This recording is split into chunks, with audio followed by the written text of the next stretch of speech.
It was another Tuesday evening, 8 p.m. sharp. Lauren stood in front of Emre's yoga studio, just like she always did. Same spot, same time. The familiar warmth of the windows glowing from inside should have comforted her. But tonight, her heart beat with a strange unease. She hadn't missed a single class since joining, except that one day.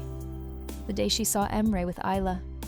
Isla, with her effortless beauty and graceful posture. She hadn't caught them doing anything wrong. No touches, no whispers, just a moment. A long one.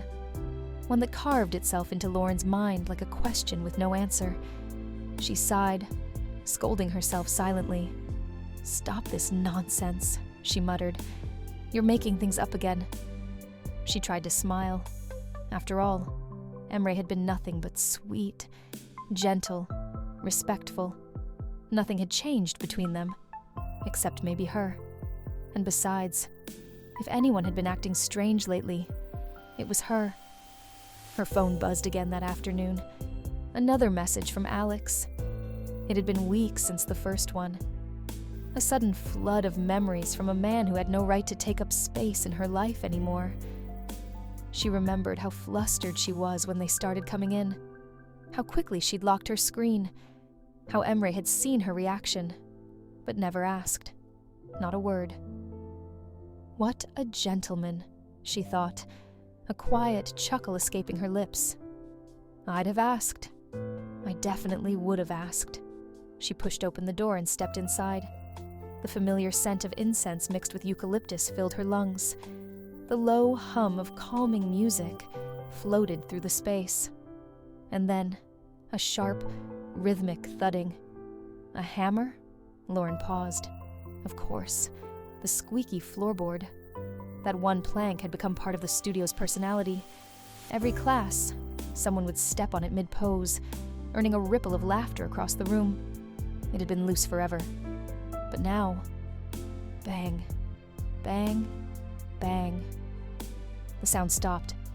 Then a quick test, a jump, silence. It was fixed. Emre emerged from behind the beaded curtains separating the studio from the lobby. His black t-shirt clung slightly to his chest, a smudge of sawdust on his arm. He saw her and grinned, eyes twinkling. With a flourish, he tossed the hammer into the toolbox by the desk and strolled over.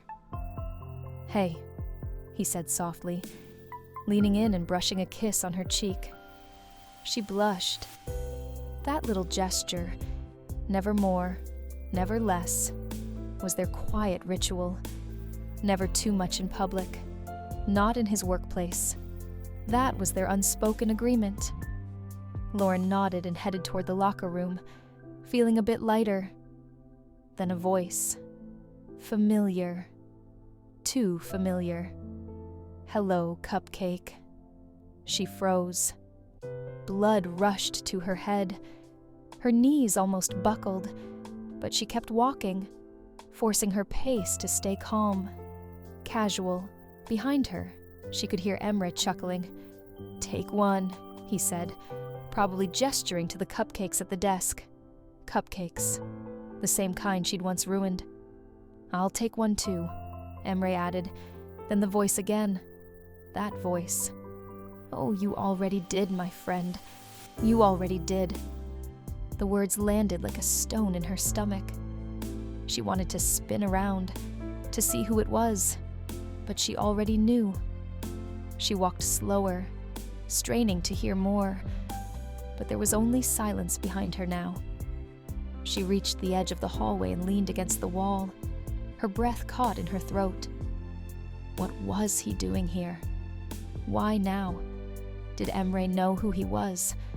Was this a coincidence? Or something else? Her hands trembled slightly. She squeezed them into fists, swallowed hard. Lauren finally made it to the changing room. Her heart was still racing, her head full of noise. She sat on the bench, unmoving. The scent of lavender from a forgotten yoga mat filled the air.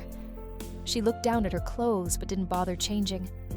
Her body was here, but her mind was elsewhere. She couldn't stay. Quietly, Lauren peeked out into the hallway. No sign of Emre. No sign of you-know-who. With a soft sigh, she grabbed her bag and moved quickly, hoping to slip away unnoticed.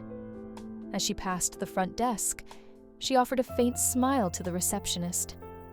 "I'm not feeling great," she mumbled. "Think I'll call it a night." The words were true enough, just not the whole truth. She stepped out into the evening air. It was cooler now, softer, the kind of air that usually brought clarity. But tonight, it just felt heavy.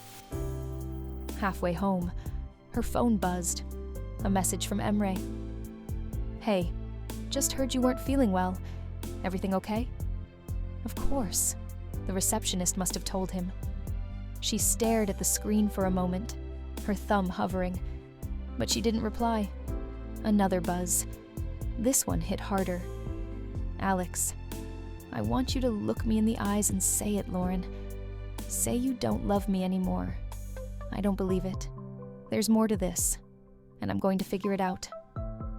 Lauren stopped walking. The street was quiet, lit only by a flickering lamp overhead. The glow reminded her of the studio, of Imre's smile, of the old floorboard that used to creak beneath her feet. That board had been broken for so long, and just like that, it had been fixed. If only people were that simple. If only hearts worked like floorboards. Lauren stared at the two messages, one in each thread. Two men, reaching for her from different places. One gentle, one demanding. And her, caught between the past and whatever this confusing present was. She slipped the phone back into her pocket and kept walking. There was no fixing this tonight. And maybe, just maybe, that was okay. Next episode. And just like that, problem solved.